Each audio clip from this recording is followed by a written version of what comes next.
Mr. Speaker, the Congress is concerned about the debt. The people are concerned about the debt. The markets are concerned about the debt. The world is concerned about the debt and what we're doing here today because we live with a world fiat dollar standard, and so the whole world is engulfed in this very serious problem. I do not understand, though, that if the debt is the problem, and I agree, the debt is the problem, that for us to come here and raise the debt by $2.4 trillion is the solution. That just baffles me. I think it's a distraction because when a country gets indebted to the degree that we're indebted, the country always defaults. This is historic, especially if the country is a significant country. On occasion, a small country will quit sending the checks and they'll go bankrupt.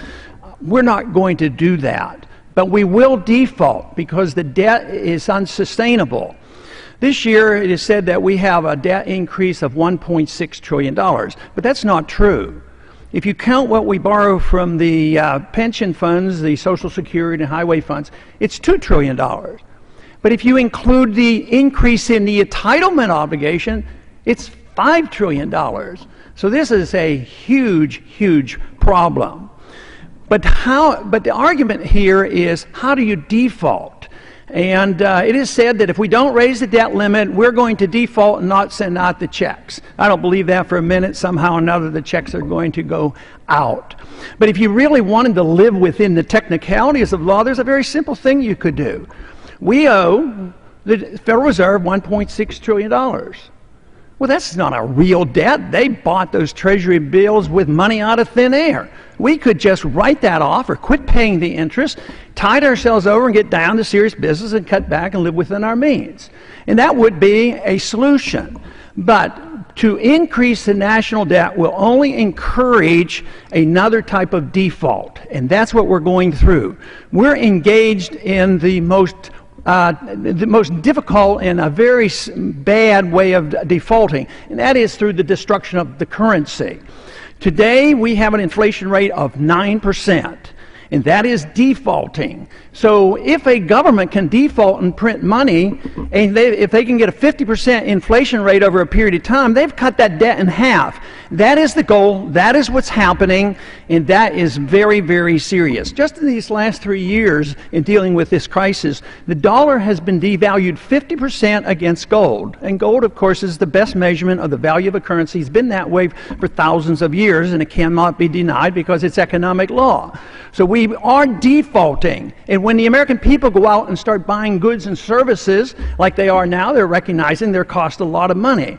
So right now, we're in the early stages of rampant inflation, which means we're going to be hit with higher prices and higher interest rates. That is going to be a tax. So I see the only solution, and that is to cut spending. Now, the reason we don't cut spending is one side loves entitlements, and the other side loves war.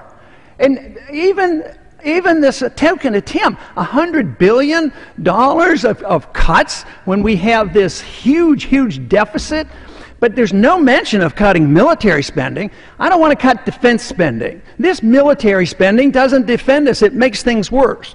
Our problem in this country doesn't come only from the Congress. It comes from the people. The people still have a strong appetite for big government programs. They're not willing to cut. They think government can take care of us from cradle to grave and that we can be the policemen of the world. So someday, we as a country, we as a people, and we as a Congress will have to say, what should the role of government be? The founders had a pretty strong suggestion. They wrote a constitution and said the government should be very limited. And the government should be protecting our liberties and providing national defense and a sound currency. We don't do any of that. We've embarked on a course that was destined to end badly, and this is where we are today. So if we don't understand this default will not be because we don't send out the checks. We will send out the checks. It will be defaulted on because people will get their money back or they will get their Social Security checks and it won't buy anything. That is much, much worse than facing the fact that we not raise the debt limit and work our way out of this. That is devastating economically, and it's devastating politically, because we just saw a taste of what happens, how the anger is built when you see other countries in Europe now defaulting and can't pay their bills. So this is more significant than ever because we provide the reserve currency of the world. Gentleman's time has expired.